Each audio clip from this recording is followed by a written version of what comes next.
terakhir tanggal 13. Besok sudah masuk minggu tenang.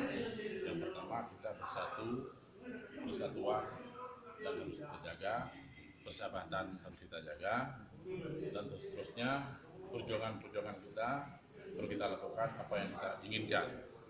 Saya selaku dari anggota tim kemenangan Jokowi Maruf Amin mengajak semua kepada masyarakat Aceh, bahkan kepada pemerintah, yuk kita berkuatkan barisan untuk memenang Jokowi di Aceh. Karena menurut hemat kami, Jokowi lah presiden yang bisa kita banggakan dan kasih kesempatan untuk 5 tahun lagi beliau memimpin Republik ini, dan termasuk Aceh harus membangun. Itu yang harapan besar.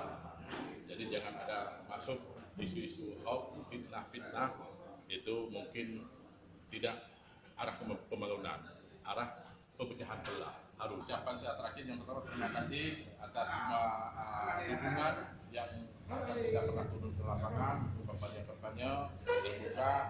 Mungkin ada tersinggung semua kawan, baik pendukung lain, itu mohon maaf.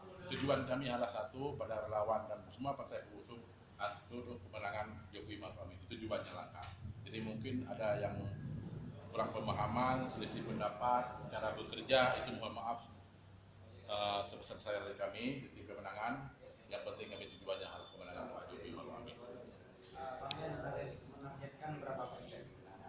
Kalau di Aceh, kalau kita lihat dari TPS keputusan, ya mudah-mudahan 50 ke atas lah, 60%, pokoknya nggak ada batas.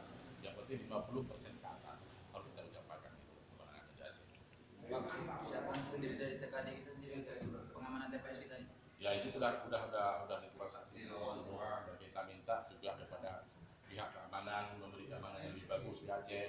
Jadi sebagai keamanan bagi